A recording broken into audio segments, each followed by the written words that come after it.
Hello, I'm Alan Gerstel. And I'm Laurel Sauer. Welcome, and thanks for joining us for Heritage, a series of exciting and unique local programs originally produced by WXEL's partners at the Education Network. Now, if you're a regular viewer of Heritage, then you know we have covered many stories that focus on local history. We brought you the story of Laura Woodward, a landscape artist whose paintings had an influence on Henry Flagler. And you watched The Last Egret, which told about the hunting of birds for their feathers, which were prized on ladies' hats a century ago. That craze for feathers nearly wiped out the population of egrets and other wading birds. And you witnessed the centennial of the Palm Beach County school system and the county itself. Well, tonight we focus on the environment as we explore the riches of the Pine Jog Environmental Educational Center. Now, when we look around us, we see massive developments that have gobbled up our natural surroundings and replaced them with homes and commercial buildings. Now, that's a good thing because we all need places to live and to work, right? But at the same time, we have limited our access to the beauty and the wonder of the environment that nurtures us all. And that's why places like Pine Jog are so important. The Pine Jog Environmental Education Center is one of the oldest nature centers in the country. It came into existence 50 years ago. Its mission is to develop educational programs which foster an awareness and appreciation of the natural world around us. It serves tens of thousands of students, teachers, and families each year. Now, Pine Jog is partners with Florida Atlantic University and with the School District of Palm Beach County. Its main location preserves 135 acres of natural Florida habitat for everyone to enjoy in the heart of the county, surrounded by urban neighborhoods. And when students come on field trips, they become fascinated and are taught a sense of stewardship toward the planet Earth and all its inhabitants. In fact, their hands-on experience with nature at Pine Jog inspires some students to study the environmental sciences and make it their life work. So, now let's take a look at Pine Jog, the first 50 years.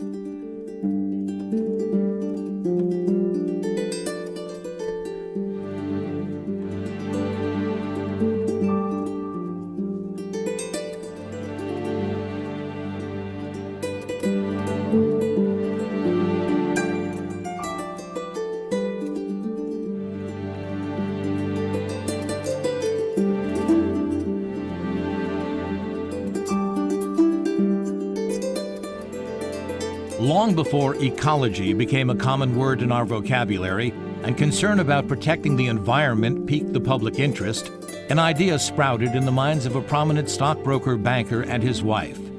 The year was 1946. Mr. and Mrs. Alfred G. Kay purchased a parcel of land known as Pine Jog Plantation from the Lake Worth Drainage District, land that was formerly owned by Henry Flagler. Mrs. Kay, our founder, was a member of the Garden Club of Palm Beach. And they've always considered themselves a very important part of what goes on here. And we've had a really important relationship from the first day Mrs. Kay set us up. At first, the Kays used the 150 acres of land to grow flowers, fruits, and vegetables. But they also formulated long-term plans for the property that would have a true impact on the future of Palm Beach County. Before the 60s, Palm Beach County was a very quiet, I would say a sunny seaside kind of place. People went to the beach. There wasn't much industry here at all. It was more a community where tourists came in. It was also a community where young people needed positive diversions. She was interested in the young students. She had an idea that if they were interested in nature, it wouldn't be so much juvenile crime and so forth. They'd be thinking about the animals and the plants. That thought process was spelled out in this 1947 paper written by Mrs. Kay. In increasing numbers, the magazine articles and items in our daily press report a mounting tide of vandalism, generally quite senseless, which is performed by delinquents of all ages.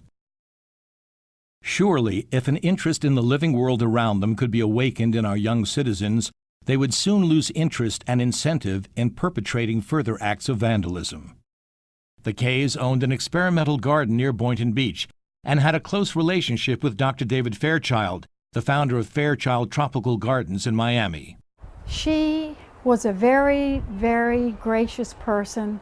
She was very set in her ways. She was very strong-willed and strong-minded about what she wanted and how to get it. And she was a very strong lady and very independent woman. The Kays envisioned a creative teaching center and outdoor classroom that would draw students and teachers. In 1960, under the stewardship of the Florida Audubon Society, the first phase of the Pine Jog Conservation Education Center was built, as a way of what the Kays called opening windows to the natural world. I think people who just thought it was too expensive, or that we should sell this property and move it out farther where the acreage would be cheaper. But we thought we should stay once we had it, because people feel this is far enough out to get to anyway, so we don't want to go any farther. The response to Pine Jog was immediate. Mrs. Kay wrote, "Its amazing success can only be explained by the fact that it must have filled an aching void. In no time, teachers were telephoning to ask when they might bring their children to Pine Jog, and without exception, departing children were asking, 'When may we come back again?'" This was the place that they could be children. They could ask questions, they could analyze, they could observe, they could record, and then when they got back to school, they could take whatever they did here and have another discussion in the classroom about it. So it really presented an ideal time and situation for students. During the first few years, trails were cleared so students could walk through the sanctuary, and 2 main buildings were constructed for classrooms and offices. By the second summer of operation, Florida State University offered teacher credits for courses completed at Pine Jog, as its reputation quickly grew and the students kept coming. Those early years were very much, I would call, our nature study years. And as part of that, we would show children snakes that they could touch. But again, within that, explaining the role of a snake in the natural community. So it wasn't just for dramatic effect, although it had that effect as well. Pine Jog's value became immediately apparent to the Palm Beach County School Board, known then as the Board of Public Instruction. Superintendent Howell Watkins wrote to elementary principals on December 15, 1961, that a valuable new service is being offered to the children of Palm Beach County, which will greatly enrich their learning opportunities in science. Part of our job here is to turn people on to nature so that they love it and then want to take care of it. And we all know that our economy in Florida is based on how well we take care of our natural areas and our natural resources, and our quality of life is related to it. Pat Welch is Pine Jog's longest-serving director. She served from 1987 until 2009. The first director was Rex Conyers, who shepherded the wildlife sanctuary through its early years. He was a nationally known leader in the field of conservation education. William Partington followed, and Richard Tillis then picked up the reins. Pine Jog board member Jane Hart was a teacher in the 1960s. We always looked for other opportunities and places that we could introduce students to new ideas and concepts. And that was really when I first became aware of Pine Jog, because the students liked the idea of having a field trip because it was away from the classroom. And back then, we were limited in our ability to do laboratories. So we took them out to places like Pine Jog. First time I came with students, they were amazed that this land was here. Not that they hadn't seen empty lands in Florida. Most of them had seen empty land, but during those years, that empty land was being converted into cement areas. 1970 was an auspicious year for Pine Jog. Control was transferred from the Florida Audubon Society to Florida Atlantic University, which had been offering courses on the site as early as 1965. Pine Jog also cemented the relationship with the Palm Beach County School District. We've had a contract with the school system since the early 70s, and it it initiated as a contract to provide experiential programs here at Pine Jog or at other sites around the county for school-age learners. The contract began with 3rd grade, 5th grade, 7th grade, and certain high school classes. They had an opportunity to, using the theme of the environment, teach language arts, social studies, math, history, you name it, because kids love the outdoors. And that was just a natural springboard to enhance not only their learning, but the enthusiasm for the learning. Over the years, the relationship has evolved into helping teachers learn more about the environment that they can then pass down to students. So even today, our contract with the district is professional development for teachers. We provide a variety of workshops, summer institutes, to help teachers with methods and materials for bringing environmental education into the classroom. Pine Jog has also been the recipient of a number of awards over the years. In 1973, it received the Founders Award through the sponsorship of the Palm Beach chapter of the Garden Club of America. Every week, the Garden Club Pine Jog Committee had a meeting at Pine Jog, and all the staff were at that meeting, and we presented reports, and Mrs. K was always at every meeting and would almost always go out and walk what we called Mrs. K's Trail, which was developed for her to enjoy. And it was really nice to see a donor founder that involved with Pine Jog. Palm Beach County experienced explosive growth in the 1970s, and Pine Jog increased its programs to meet the growing need. Adult education and teacher education programs were expanded, and the Pine Jog staff hosted summer camps so that children could truly immerse themselves in the natural surroundings. The unique thing here was, in the middle of the city, you had this vast, vast amount of natural land.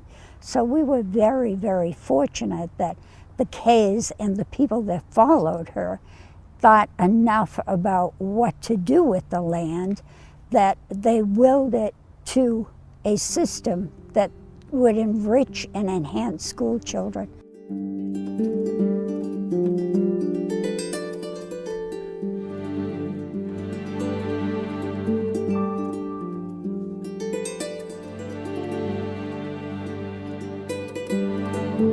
Pine Jog has been known from its early days as a place where people could come to experience nature. But as far back as the early 1980s, its educators wanted to do more than just lead students on a walk in the woods. We expanded our programs to be much more conceptual as opposed to informational. And in teaching concepts like interrelationships of plants and animals and energy flow, of the sun cycling through plants and animals. So school field trips began to take on a whole new dimension, one of involving students in their surroundings by giving them hands-on projects.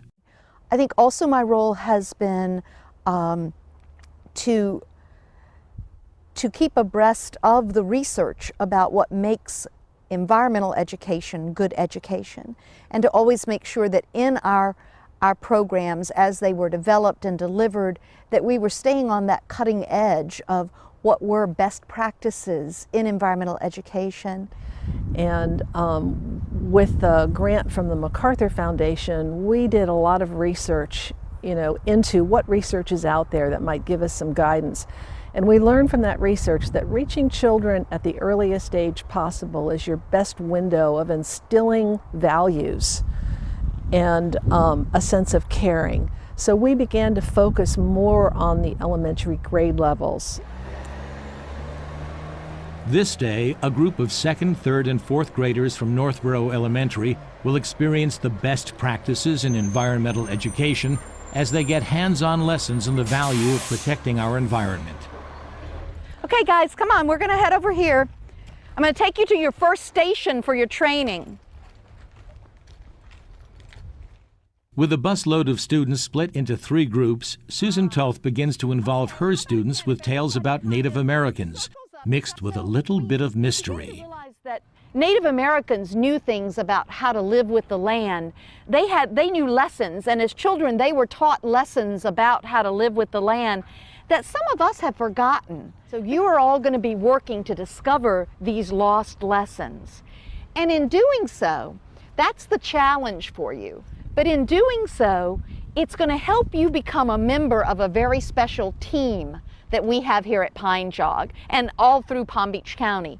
We have a team of students that are called members of the home team, because the earth is our home, and people that know that and know how to care for it, we call them members of our home team. To help them earn the right to be a member of the home team, each student gets a pouch with a handbook, pencil, and secret decoder in it. Then it's off down the trail to a clearing in the woods.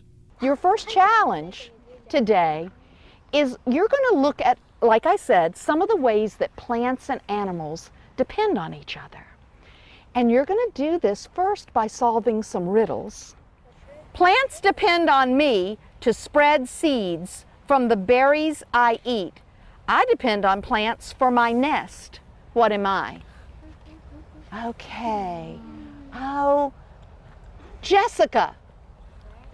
A bird. All right, we got a couple more here. Let's see what I've got. Plants depend on me to spread pollen from flower to flower. I depend on flowers for their sweet nectar. With all their hands up, it's evident that these students are enthusiastic about what they're learning. There was one student that said to me one time when I was leading a field trip, she said, "Do you get paid for this?" And I said, "Yes, isn't that wonderful to have a job that you love, that you're getting paid for?" And they were asking about that because they were thinking about that maybe as a possibility that they would grow up and become a teacher like that. So what greater compliment can you get than that? But the Pine Jog Environmental Education Center is much more than just a place for school field trips. It earned a Garden Club of America Founders Fund Award in 2009 for the restoration of the center's native prairie. It also offers a year-long fellowship program for Palm Beach County school students. I didn't realize how much I cared about the environment until I took the fellowship. I always kind of had an interest, that's why I decided to do it. But summer was really cool because I learned about local issues that we were having here. And then I also realized how much I like educating other people about it. I really enjoy coming here to the after-school program and helping the kids and being able to teach them something that I think is really important. It's been a really positive experience. I've learned a lot about sustainability and not just going green, because it seems like a lot of people just think like, oh, going green, recycling, and that's all we have to do, and we're contributing to saving the planet. Students who wish to pursue environmental studies can now also apply to FAU's graduate program in environmental education, a program that Pine Jog was instrumental in starting. Okay, we've arrived at our very first station to become home team members. We are going to work our way through the station called Jobs. Now that seems odd to have a job station in the middle of the woods, but believe it or not, there are so many jobs going on right around us. In this part of the forest, there are so many plants doing this job. Let's read this board together, shall we? Making shade is a job that's done, then plants and animals get out of the sun. All right, we just found a bunch of shade makers in just this part of the forest. Let's see what we're going to look for next. Food makers. Can everyone help me read the board? Making food is a job to do. It gives animals plenty to chew. Okay, so we've got to find plants that do the job of making food. In addition to students, Pine Jog has long been a leader in educating teachers. Each summer, the center offers summer institutes for Palm Beach County educators. Pine Jog calls it a two-way street because the environmental education teachers receive is standards-based. It's been a real partnership in that we've tried to craft programs too that will help teachers meet their needs in terms of educating students. And then at the same time using the school district and our teacher partners to accomplish our mission. So I would like to think that over this 50 years, we've really complemented each other's mission. All right, so what I want to do is get all your different jobs. I'm going to record them all down on this board. So let's see, what was your first job? What do we have first? Shade makers. Shade makers. Oh, first we have food makers. All right, well, we'll do shade first. All right. Skylar, how many shade makers did you have? We had 10. 10. The lesson in Shade Makers takes on a more traditional classroom approach when Tracy asked the students to help total up the number of shade makers they found. All right. Now, guess what we get to do? My favorite thing to do? Math in the woods. Plus 1. 18. Plus 8. 37. 28. 26. 26. Plus 7. 33. All right, good job. So I write my 3. So I got 3 plus 1. 4. Plus 1. 5, 6, 10, 11, 12. 12. Good job. 123 shade makers. My goodness. There's another riddle. Get down on all fours for a treasure that's tiny. The greatest might be a speck that is shiny. All right, so hold on. I've got a tool for you guys. So each of you get to use a magnifying glass and see if you can find a small treasure that's shiny. And there's no right answer. It could be a couple different things. So use your tool. Have you guys used magnifying glasses before? Yeah. All right. So you know if you put it on an object and then slowly pull it away, it'll get bigger so you can see it better. Wait, do we have to get on all fours like it said? It might be helpful. It might help you find the treasure. So off they go, faces to the ground, using magnifying glasses to look at the soil and ground cover like they have never done before. The search for the treasure ends when the youngsters find a box hidden in the underbrush. You guys want to know what it is? Yeah. All right, so what it is, ta-da, the earth, exactly. So we couldn't put the whole earth in this box, so we have this little ball to represent the earth. And this shows that this is our greatest treasure. Because do we have more than one earth? No. No, this is the only earth we have. So home team members know that we have to take extra special care of it because it's the only earth we have. And all those things you were talking about, all those amazing treasures are all on our earth. This experience in the woods has a positive impact on the youngsters who responded very favorably to their experience. That would probably be the jobs when you had the clicker to find all the homes and shade spots and all that stuff. We had to find stuff and we had to look at stuff in a different point of view. Like we had to figure out what was in our hand, and we had to see what it's like to look with dragonfly's eyes, and what's the third thing? And we had to find something shiny. It was fun, and we learned a lot about nature and plants, and we learned a lot about how they live. The most valuable thing is not money, and that it is our earth. The opening of Pine Jog Elementary on the site added even more to the partnership between the Environmental Education Center and the school district. Both the school and the center were named LEED Certified Gold facilities in 2008, the first in the state. The LEED certification means that the buildings are designed, constructed, and operated as high-performance green buildings. They provide a model for students and visitors alike in how to conserve our resources while remaining energy efficient and providing indoor environmental quality.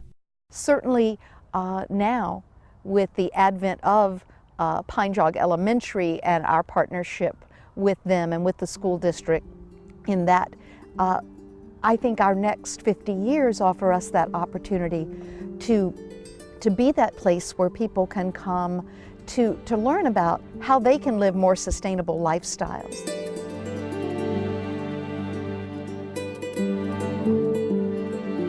Now, Ellen, clearly there are some wonderful things happening at the Pine Jog Environmental Educational Center. Those young students seem to be so enraptured by what they experience walking through the woods and learning about nature. Laurel, you really had to be there and follow them down their paths of discovery to truly understand how meaningful the experience was for each and every one of them.